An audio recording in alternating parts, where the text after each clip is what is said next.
kiek mes girdim, nebėk, nešok, nelipk, nesikark, nedaryk to, nedaryk ano. Tai taip, mes derinam vaikus prie mūsų gyvenimo būdo. Sako, osteoporozė prasideda vaikystėje, kas yra truputėlį tiesa, nes jeigu vaikas mažai juda, tai mes negalim tikėtis, kad jo kaulų tankis bus tikrai didelis.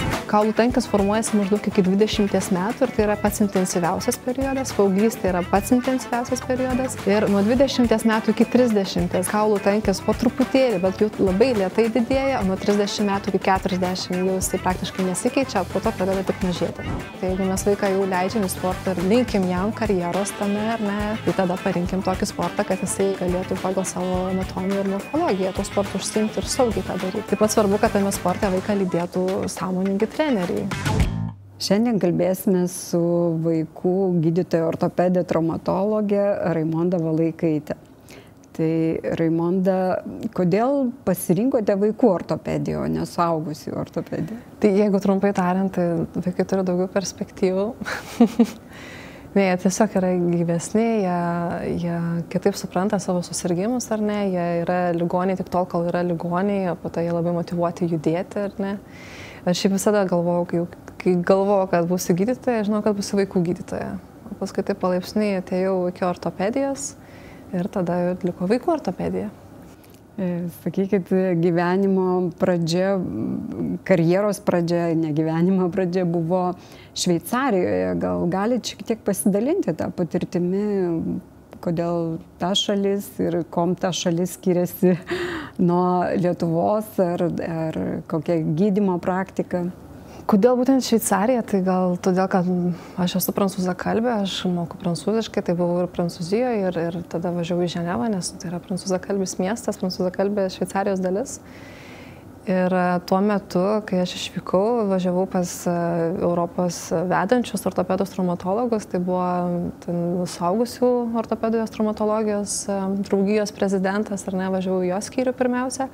Ir tada perėjau į kitą, į vaikų ligoninę, į vaikų, tuo metu buvo profesorius Laskombas, vaikų Europos ortopedijos traumatologijos draugijos prezidentas. Tai aš turėjau tokią viziją, kad tai plačiai žinomi žmonės, kad jie tikrai turės ką pamokyti ir ką papasakoti. Ir iš tikrųjų dirbau tikrai su labai talentingais žmonėm, vaikų ligoniniai būtent. Ir tikrai labai daug iš jų išmokau, labai daug sužinojau.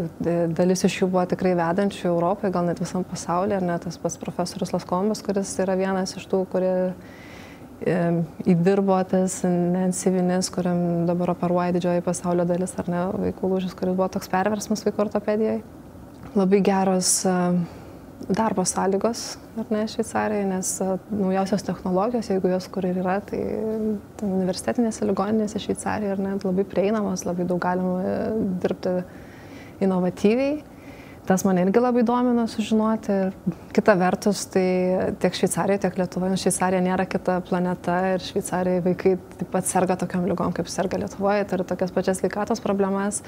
Tai ir tie gydymo algoritmai yra labai panašus, ar netgi vienodi kaip Lietuvoje, ar ne. Ir tikrai mes šiandien esam kažkuo atsilikę nuo Šveicarijos.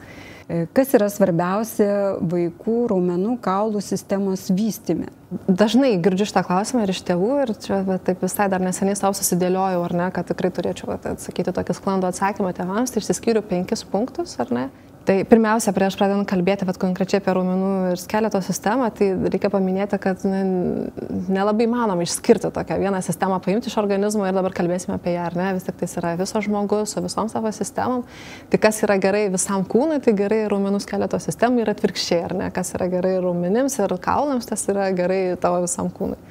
Tai pirmas dalykas būtų mityba, ar ne, kad su mityba mes gautume visus reikalingus mikroelementus, ypatingai, ko mums reikia, ar ne, kolageno, kas sudaro kaulų matriksą, ar ne, kalcio, kurio didžiausia dalis yra kauluose, vitaminai visi, vitaminas D, vitaminas A, magnis mums labai reikalingas kaulams, vitaminas K2, ar ne, ką pradedu po truputėlį daugiau šnekėti, kad jis yra labai reikalingas ir vaikams ypatingai, todėl kad vitaminas K2 jis reguliuoja osteoklastų ir osteoblastų veiklą, tai yra jis padeda kaului nereikalingoms sritim, toms ląstelėms būti pašalintoms, o reikalingoms gamintis, ar ne, nes taip kaulas auga, ar ne, jis nuolatos atsinaujina.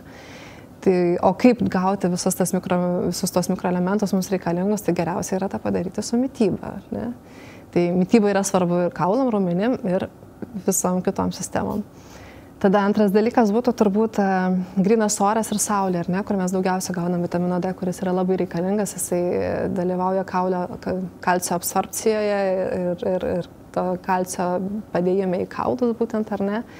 Tai vitamino D daugiausia gaunam, kai yra sintetinamas odoje, ar ne, iš cholesterolio ir tada, sako, reikia labai jau ten daug suvalgyti kiaušinių, kad gautumėt tiek pat vitamino D, ar ne, kai gauname per 15 minučių būdami saulėje. Tai tas irgi labai svarbu, ypatingai reikia nepamiršti, kad ir žiemą mes saulės gaunam, tai lauke šviesu saulė yra, ar ne, tai kad jinai už debesų, jinai nėra tokia intensyvi, bet ir žiemą reikia eiti, ar ne, ten veidą eksponuoti saulėje yra gerai, jeigu galima rankas, ar ne, jeigu tokias žiemas kaip dabar Lietuvoje, tai tikrai galim padaryti. Tai trečias dalykas turbūt būtų judėjimas. Ir jis reikalingas viskam, sako, netgi smegenys iš tikrųjų sukurtos nemastyti, smegenys sukurtos judėjimui, ar ne, nes judėjimas yra labai svarbus žmogaus egzistencijai iš principo. Tai smegenys valdo mūsų judėjimą, tai judėjimas reikalingas kaulam ir raumenim, kad jie tinkamai vystytųsi, ar ne. Mūsų visuomenė truputėlį formuojasi tokia kita linkme, mes truputėlį tampam sėslus ir ne veltui vadinama sėsli visuomenė, nes tikrai daug sėdėm, iš principo sėdėm, ar ne, ir vaikai paskui suaugusius pradėjo daug sėdėti. Daug sėdi namuose, daug sėdi darželiuose, mokyklose sėdim, ar ne, ir jeigu jie neišeina į ten darželį į lauką tą dieną, tai greičiausiai ir namuose neišeis, ar ne, tai lauko mažai mato, mažai juda. Mūsų gyvenamos patalpos paprastai būna tokio labai riboto dydžio, kur vaikas negali net įsibėgėti, ar ne, arba tėvai dar sako, tu nebebėgiok čia, ar ne, čia vakaras, būkime ramiai, o vaikas visą dieną nebėgiojas, jam reikia kažkada pabėgioti. Tai tiesiog juos gamta veda. Ar ne? Nes jeigu mes paprašytume 3 metų vaiko kantriai palaukti, tai jisai nepalauks, jis tada padarys 10 šuoliukų, jisai ten pakels kojas į viršų, atsistos ant galvos, jisai ten nueis kažkur sugrįš, jie nemoka kantriai laukti, nes jiems kūnas, taip sako, jiems gamta sako, tu judėk, nes judėjimas yra labai reikalingas. Tada ketvirtas dalykas būtų miegas. Miego režimas, tai yra ne tik tais miego higiena, ar ne, tai labai reikalinga augimui, nes būtent miego metu išsiskiria daugiausiai augimo faktorius, ar ne, kuris veikia į raumenų skeleto sistemą. Ir žinom, kad ir kitom sistemom miegas labai reikalingas, ar ne. Tai čia nėra tai, kad ketvirtas, bet visi šitie 5 punktai yra daugmaž vienareikšmiškai svarbus, ar ne. Tai miegas yra beveik taip pat svarbus kaip teisinga mityba.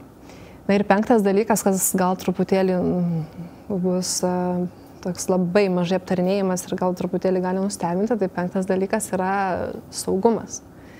Vaikams, kad jie augtų, reikalingas saugumas, ta prasme, kad tai yra ne tik fizinis, ar ne, vaikai turi patirti šiek tiek diskomforto, ar ne, ten gali tekti kaip gamtoje bėgti nuo plėšrūno, ar ne, bet pabėgi nuo plėšrūno ir tada tu nusiramini. Nurimsta ten kortizolio kiekis kraujyje, ar ne, ir tada gyvenimas toliau vyksta. O pas mus pasaulyje dabar truputėlį, ypatingai būna visai, vaikai gyvena visokiose sąlygose, ar ne, kai kurios būna iš vis labai labai nesaugios. Pas jūs yra nuolatinis kažkoks padidėjęs kortizolio kiekis kraujyje ir tada kortizolis labai neigiamai veikia augimą patį hormoną, ar ne, ir stabdo truputėlį augimą.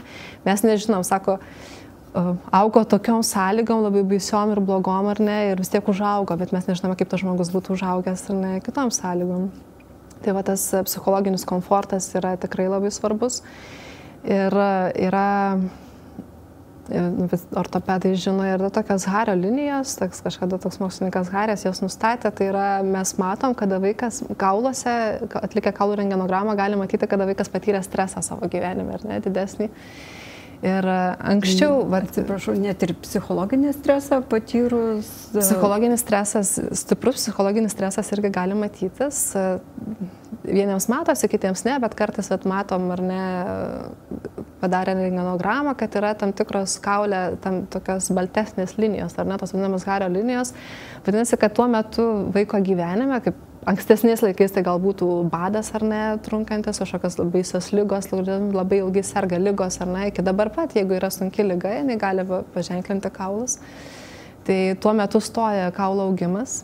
Tai tas toks sustojimas yra laikinas, kai atsistato sąlygos arba organizmas adaptuojasi, jis vėl gali toliau augti. Tai, bet tos ląstelės, kurios pirmosios pradeda atsistatinėja, ar ne, tai tos ląstelės, kurios kūria kaulą, o tos, kurios naikina kaulą, nes tai yra pusiausvyrą tarp kūrimo ir naikinimo, jos dar vis miega. Tai už tai mes matom tas linijas, nes tos atsistatinėjančios ląstelės kūrenčios, jos labai intensyviai dirba, ar ne, o paskui jau pabunda ir tos, kurios naikina. bet ta linija vis tiek lieka. Tai vat ir archeologai, kurie tyrinėja ar ne kapavietės įvairias, kurie iškasa vaikų kaulus, ar ne gali pasakyti, kad štai tuo periodu, tuo metu ten vaikai turi ten kažkokias tas linijas panašias ir gali nustatyti, kad turbūt buvo kažkoks didelis stresas. Tai net iki dabar galima irgi rentgenogramose matyti, kad tam tikrų vaiko gyvenimo periodų jis patyrė tam tikrą stresą, kuris stabdė jo augimą.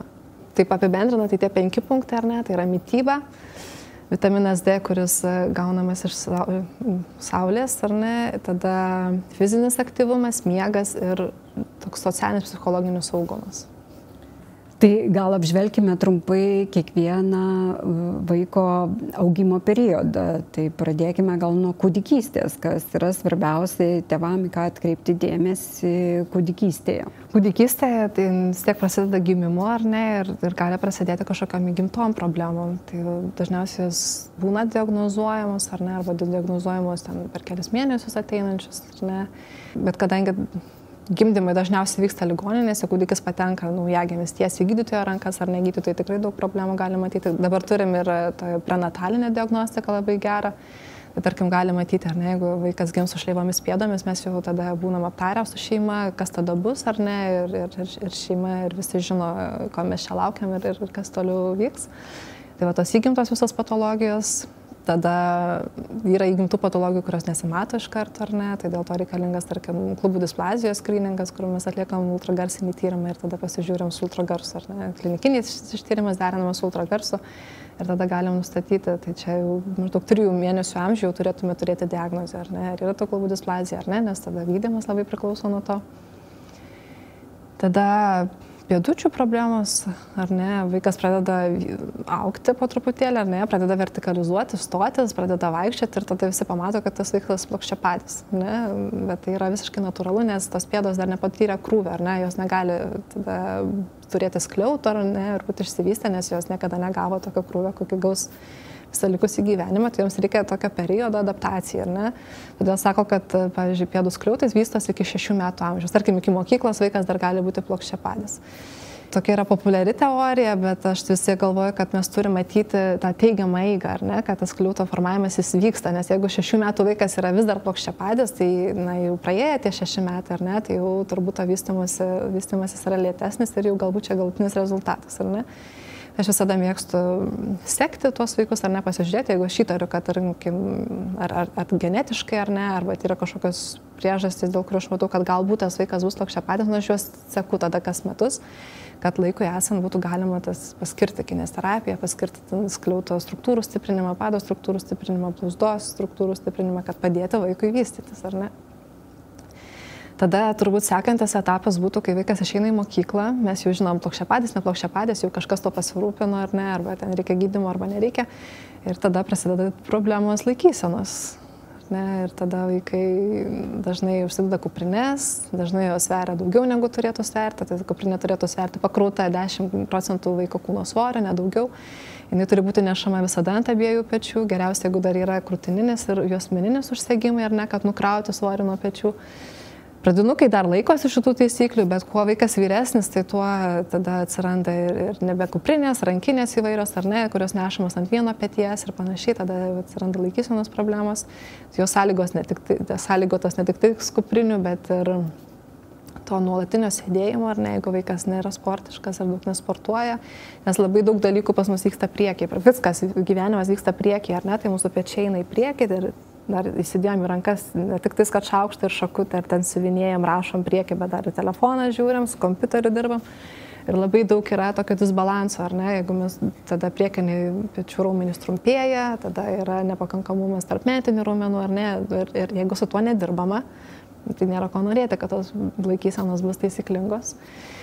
Ir gali vystytis skoliozė, ar ne, nors tikslių priežasčių skoliozės nėra žinoma, ar ne, bet jau apie nuo 8 metų, 9, 10 metų jau kartais stebim, ateina ypatingai merginoms dažniau tas būdinga, ateina ir jau stebim tokias idiopatinės skoliozės pradžią. Skoliozė gali būti ir įgimta, gali ir būti ir vaikystės skoliozė, dar jaunesniam amžiui, bet dažniausiai daugiau 80% jos būna tos idiopatinės paauglystėje atsirandančios skoliozės.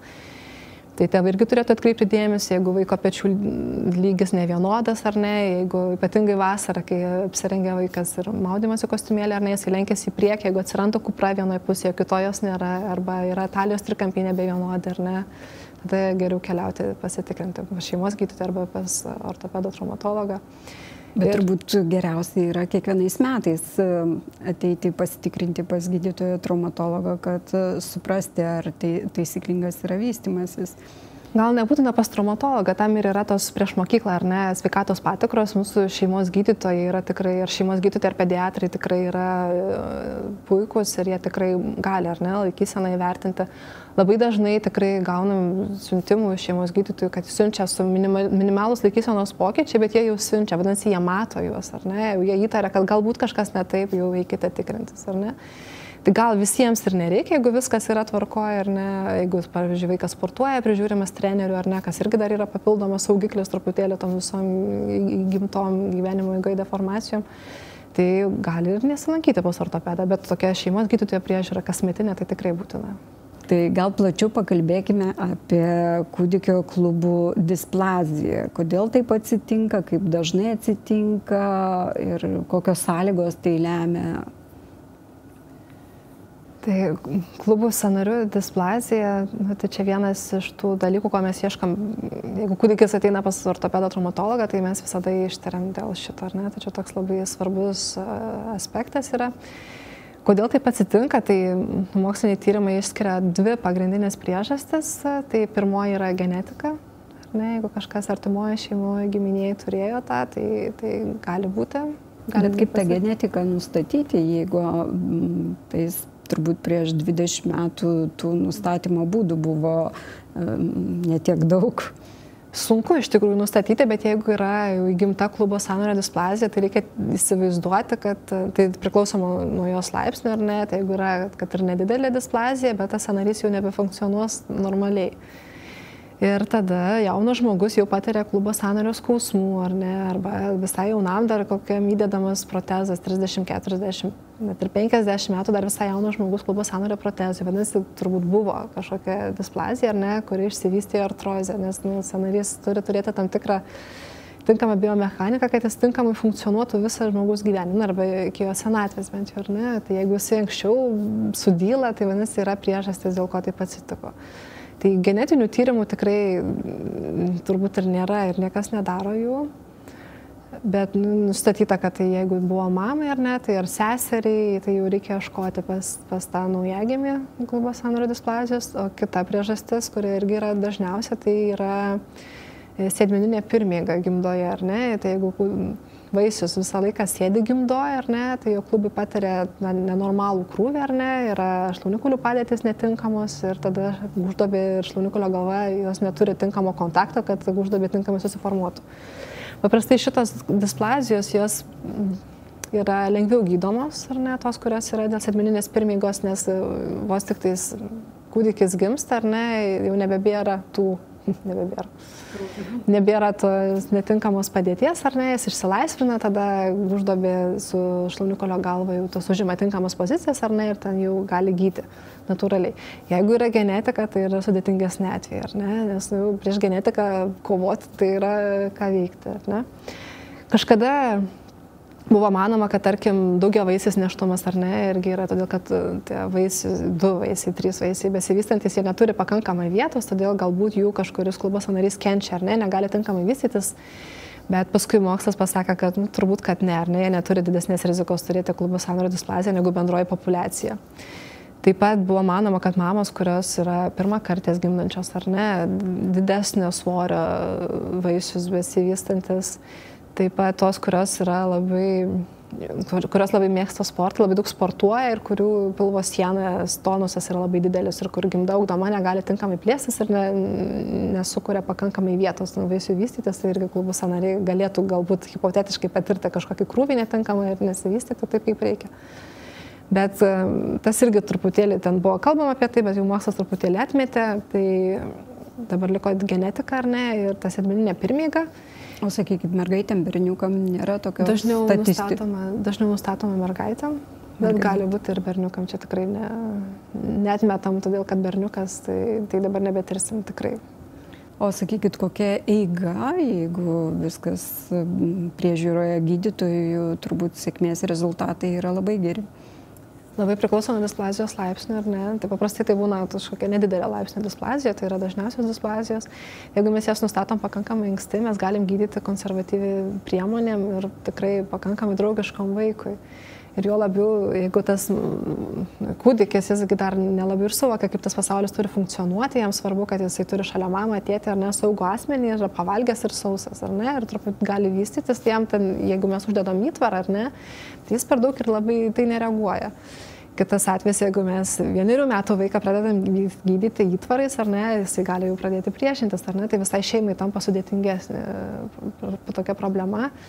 Todėl mes kviečiamės, kad jau jeigu ieškam klubo sąnario displazijos, tai tą reikia daryti kūdikystėje.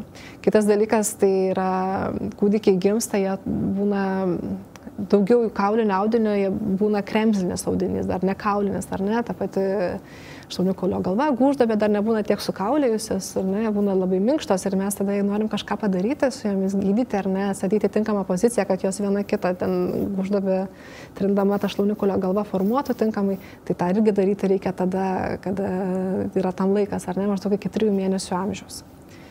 Ir mes turim ultragarso tyrimą, kuris yra labai neinvazyvus tyrimas, ar ne, ir labai prieinamas, labai patogus. Tai gali ne tik kliniškai pasižiūrėti, ar ne, kaip juda tie klubai, ar ne, padaryti testus ir įvertinti, ar yra displazija, ar ne.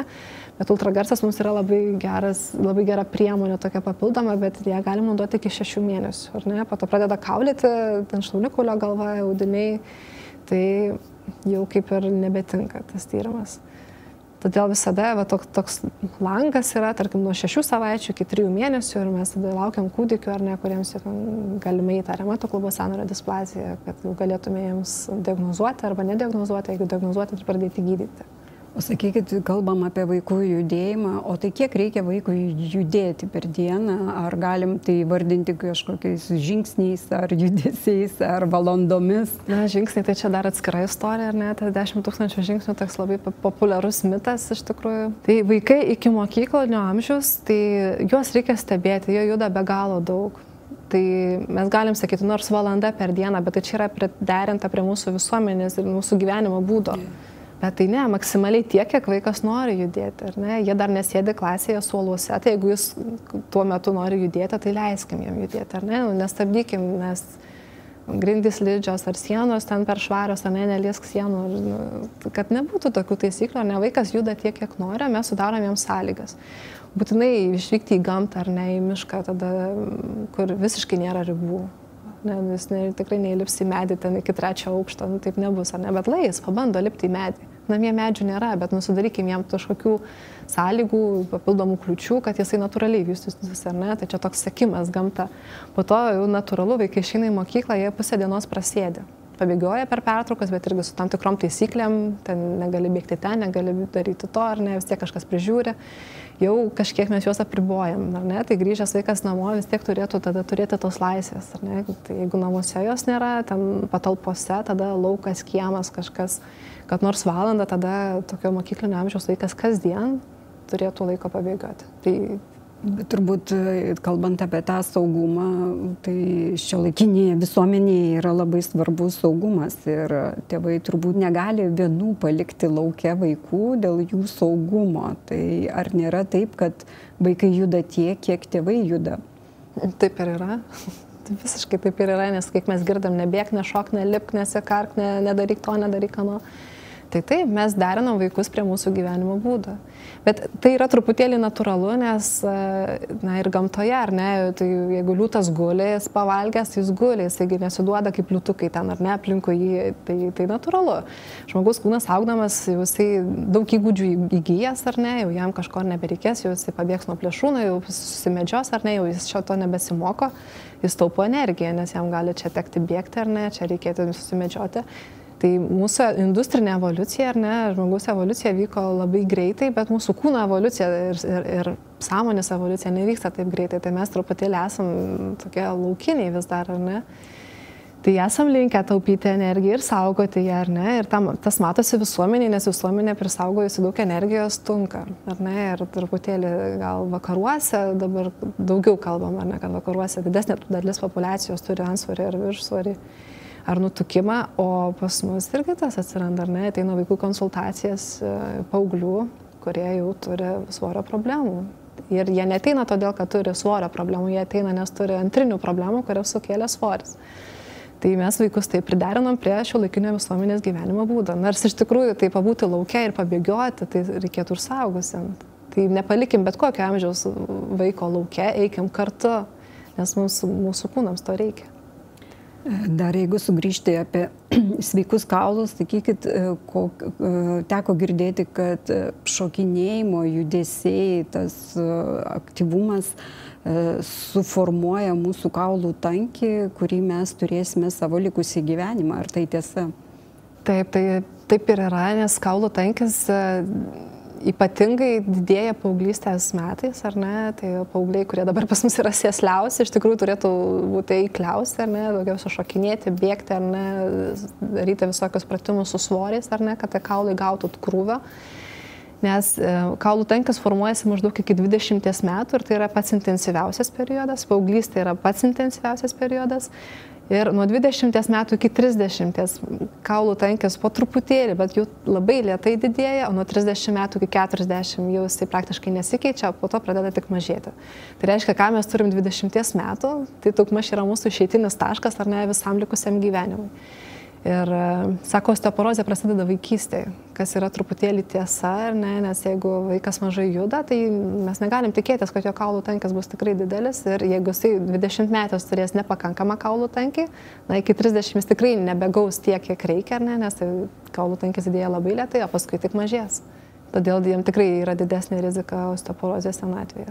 O sakykit, kaulų tankį labiau formuoja mityba, ar vis dėlto judesys, ar vienodai?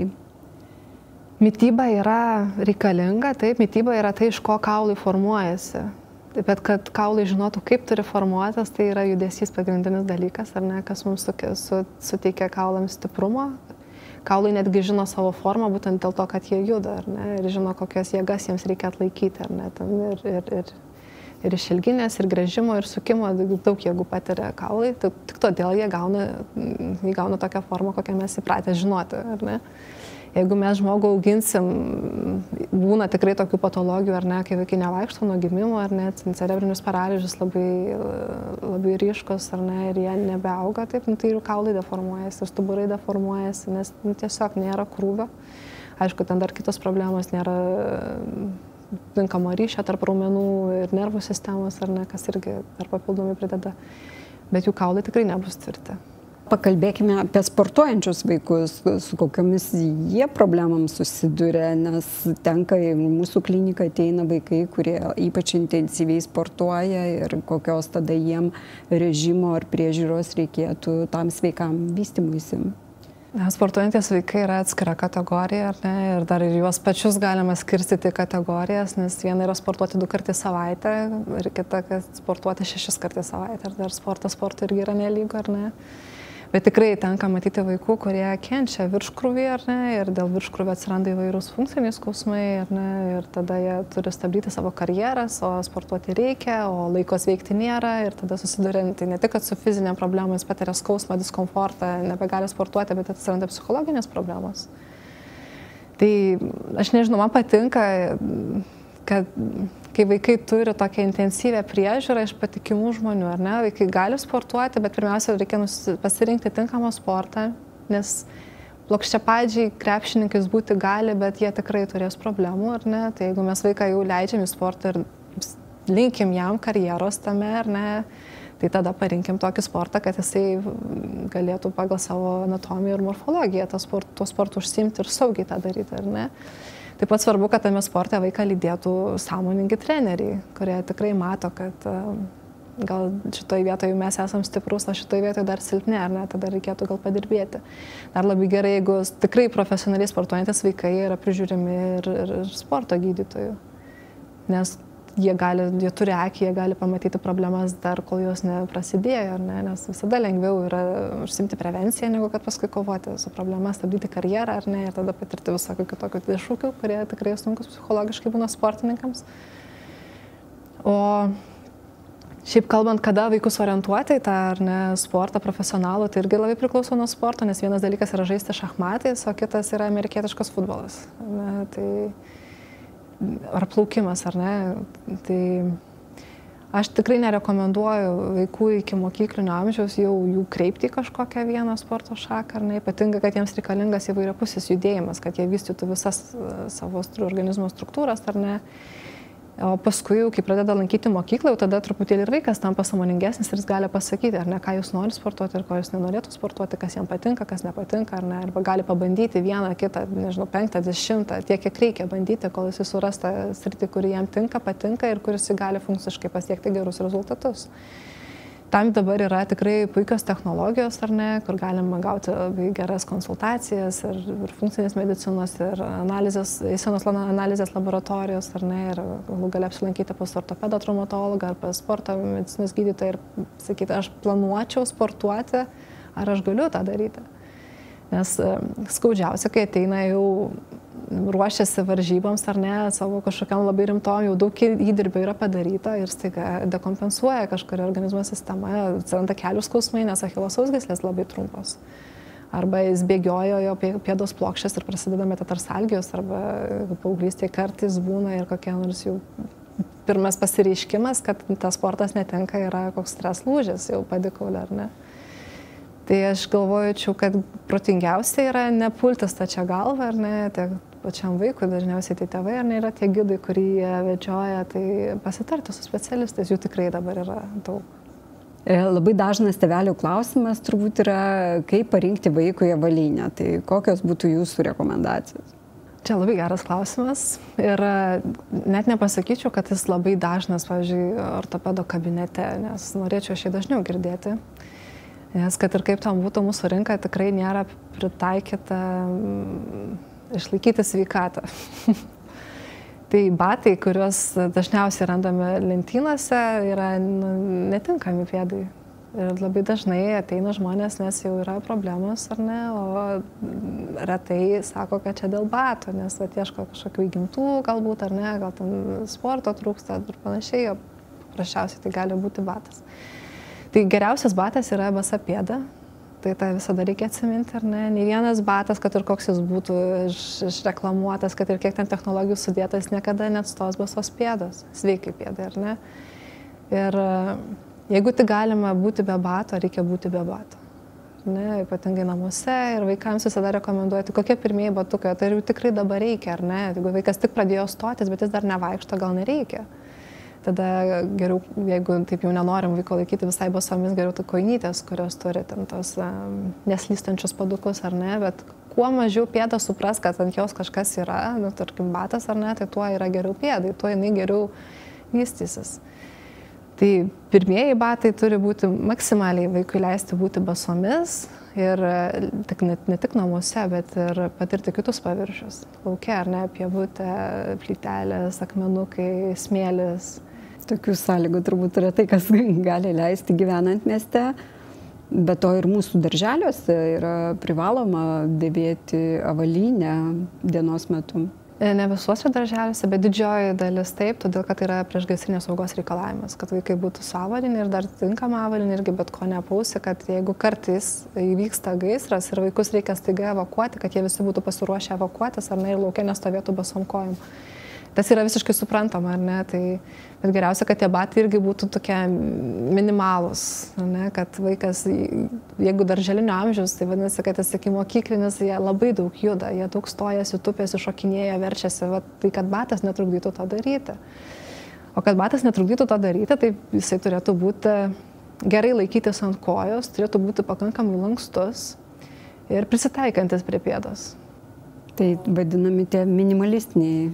Minimalistiniai batai iš tikrųjų man labai patinka, bet yra žmonių, kurie nemėgsta, tai aš gal net ne visai apie juos, bet iš principo bet kokio pado batas, ar ne, turėtų būti draugiškas pėdai. Tai reiškia, jisai turi būti, tai čia ne tik darželiniai batai, čia dabar apie visus batus, ar ne, kaip kriterijai pasirinkti avaliniai. Tai mes visi žinom, kad batas turi būti pakankamų ilgio, ar ne? Dydis yra bato, tai ir tą nusako, ar ne? Tai čia toks labai kažkaip aiškus, akivaizdus kriterijus, išmatavai pėdą, ar ne? Tam parinkai pusę centimetro ilgesnius batus ir tai jau yra gerai. Bet batas dar turi būti tinkamas ir į plotį, ar ne? Nes būna siauresnių pėdų, būna platesnių pėdų, tai nepausi platesnės pėdos siauresnių batų, bet tos pėdos apaunamos siauresniais batais. Ir tai nėra labai gerai, ar ne? Nes paskui vaikystėje pačioj dar ne visai, bet jau, pavyzdžiui, paauglystėje jau mes matom haliux valgus deformacijų, ar ne, iš kur mano mama neturėjo, niekas neturėjo, aš turiu, o kokiais batais savi, ar ne. Nėra tokių mokslinių tyrimų, kurie pasakytų, kad štai tikrai šitie batai čia išprovokuos tokias deformacijas, bet logika tą sako. Tai ilgis bato, plotis bato, padas turi būti pakankamai lankstus, ypatingai toj vietoj, kur lenkiasi pirštai, ar ne, nes mūsų pirštai, ties pirštais yra mobiliausia ta pėdos dalis, visa užpakalinė dalis yra mažiau mobili, bet jau minimaliai, tai čia turi linkti padas, o jeigu minimalistiniai batai, tai tada visas padas lankstus visom kryptim, ar ne, ir pėda juda kaip tik tai jis nori, kaip tik jai patinka. Tada padas turi gerai laikytis ant pėdos, nes yra visokių labai gražių ir prabangių prekinių ženklų batų, kur yra batas savo, pėdas savo, ar ne, ir ten, aišku, neįvardinant, bet iš visokių gumų padaryti ir tie patys kroksai, tai jie labai tinka paplūdimiui, labai tinka eiti į baseiną, bet jie netinka vietą kasdieną, jie tiesiog yra nepritaikyti, jie neprisitaiko prie pėdos, jie turi savo formą ir jos nepakeis. Ir padas neturi būti per daug amortizuojantis arba per daug rigidiškas, ar ne, kad nesijaustų vaikas kaip visą dieną vaikšto labai plokščiais paviršiais, grindimis, arba kad vaikšto jau ten ant debesų. Buvo tokie batai suaugusiems populiarūs kaip ant debesų, ar ne, kol nepradėjo rasti stuburo problemos, nes ant debesų, tai neskirta žmogui vaikščioti ant debesų. Tai jeigu taip įsivaizduoti, tai pėda turėtų bate jaustis taip, lyg jinai eitų miško takeliu basomis, ar ne? Nes žemė natūraliai amortizuoja, sugeria jėgas ir jas atiduoda, ar ne? Tai tokiam įsivaizdavimui čia turbūt būtų pats geriausias pavyzdys. Taip pat ypatingai iki mokyklinukų batai, jie turėtų būti su tinkamu užsegimu, nes labai gerai, jeigu vaikas pats moka atsisegti, užsisekti, ar ne, tai čia vaiko savarankiškumui ugdyti irgi labai geras dalykas. Kita vertus, jeigu vaikas 3 metų bėgioja su batais su raišteliais ir raištelis gali atsirišti, ar ne, ir jis gali patirti traumą. Tai neretai dėl užsegimų vaikai patiria irgi traumas, ar ne, arba būna nusidėvėję užsisegimai, ar ne, jie nebelaiko, ar ne, bet vis tiek batas labai kažkada brangiai pirktas ir jį reikia nešioti. Tai taip pat batai turėtų ypatingai jau darželyje, tai neriboti čiurnos judesių, ar ne, nes vaikai daug tupi, ar ne, ant kelių klaupiasi ir panašiai, tai čiurna turi būti maksimaliai laisva. Tai turim tokių batų ir tokių žymesnių prekinių ženklų, kurie truputėlį kyla į viršų ir tada jau tūpti nebepatogu, nes remiasi, ar ne, bato kraštelis remiasi į blauzdą ir tada vaikai nebetopia, jie vengia tada tų judesių, kurių negali daryti. O jeigu vengia to judesio, jis jo neišmoks. Jeigu jo neišmoks, tai kažkur kitur turės kompensuoti, ar ne, kažkokias kitas organizmo struktūros. Tai vis tik batas turi būti toks, kad pėda kuo mažiau jį jaustų. Dar tokia dažna problema yra kelių padėtis, vadinama X. Ir tikrai tenka nemažai matyti vaikų. Ką jūs rekomenduotumėt, kokią raumenų stiprinimas ar dar kiti būdai gali padėti, ar ištiesina tą X? Yra fiziologinės būklės, ar ne, kai vaikas pradeda vaikščioti, ar ne, maždaug apie metus, apie 12 mėnesių, daug, iki 1,5 metų, tai jie visada praktiškai būna O formos kojos. Ir tai tas yra natūralu, platus žingsnis, O formos kojos. Ir kuo daugiau vaikas vaikšto, kojos tada tiesinasi ir paskui perina į X formą. Tai kas irgi iki 3-5 metų jau turėtų irgi praeiti. Ir tada jau mes visi turim arba truputėlį X, arba truputėlį O, arba visai tiesios kojas. Bet mažai kas turi visai tiesias, tai visi mes truputėlį kažkiek ten turim į vieną pusę ar į kitą pusę. Bet kartais paauglystėje vaikams, kai vyksta augimo spurtas, ar ne, ir tada jie kartais ir priauga svorio daugiau, tada gali atsirasti ypatingai X formos deformacijos, ar ne. Kartais ateina konsultuoti, sako, pėdos, plokščios pėdos. Pasirodo, kad pėdos plokščios tik todėl, kad kojos X formos, ar ne. Ką daryti, tai yra kineziterapinių pratimų, ar ne, kurie gali padėti stiprinti raumenis, ypatingai augančiam organizmui, kai kaulas pats iš savęs, jisai gali augti tiesiai arba iš šonus. O kaip tada susidėlioja struktūros mūsų, ar ne, tai labai daug įtakos turi raiščiai, raumenys ir sausgyslės, kurie yra aplinkui, ar ne. Tai jeigu vieni tempia, ar ne, į save, tai kaulas auga truputėlį augs kitoje vietoje. O jeigu jis atsipalaidavęs, gal tada jis galės augti taip, kaip ir turėtų augti. Tai jeigu matosi, kad yra kažkokia galbūt problema, ar ne, tai čia su šeimos gydytoju kalbėtis, arba tada atsiųsti ortopedui traumatologą, kuris įvertins. Tarkim, tikrai turim vaikų, kurių achilo sausgyslės sutrumpėjusios, ar įgimtos, ar vėliau įgytos, ypatingai vaikai, kurie vaikšto ant pirštų galų, kurie tie tiesiog, ne, vaikšto ant pirštų galų, nėra neurologinės jokios problemos, bet jų achilo sausgyslės gali būti sutrumpėjusios, ne, tai achilo sausgyslė jinai tempia truputėlį į save ir jinai ne tik atriboja čiurnos sąnario judesį, bet jinai tada kulnakulio padėtį keičia, ne, tada gali nukristi pėdos kliautas. Tai vat ateina dėl plokščios pėdos, tai yra achilo sausgyslės problema. Tai yra kineziterapeutų duona, ar ne, padėti jiems prailginti. Mes jau įsiterpiam labai retais atvejais, kada jau chirurgiškai reikia prailginti tas achilo sausgyslės. Bet pirmiausia, visada, net ir tokiais atvejais išbandom kineziterapiją, ne, judesi. Ar padeda? Dažnai padeda. Dažnai tikrai padeda, ypatingai augantiem vaikam, kurie būna ir patiria ir skausmus įvairius, nes tikrai aš nežinau, kokia tai yra epidemija, bet yra achilo sausgyslų sutrumpėjimo epidemija. Ir ateina vaikai dažnai besiskundžiantys kelio sąnario skausmu, bet tie skausmai dažnai pasirodo būna funkciniai skausmai, nes atlikus visus tyrimus nieko nėra, ar ne. Tai būna sutrumpėję achilo sausgyslė, tai užpakalinės blauzdos pusės ten raumenys arba net ir šlaunies užpakalinės grupės raumenys gali būti sutrumpėję, ar ne, ir tada tokia disbalansą tuose raumenyse sukuria, raumenyse sąnariuose. Ir tie sąnariai gali kažkokią įgauti tokią padėtį, kokios mes nelabai norėtume. O tai vyksta dėl to, kad daug sėdime, ar kokią problemą išvelgėte, kad daugėja tokių vaikų? Aš išvelgiu, aš galvoju, kad tikrai dėl to, kad mes esam sėslus, nes tokio mokslo padaryto to ar nėra, niekas net neįrodė, kad iš tikrųjų daug to achilo sutrumpėjimo, čia toks daugiau klinikinis vaizdas susidaro. Taip.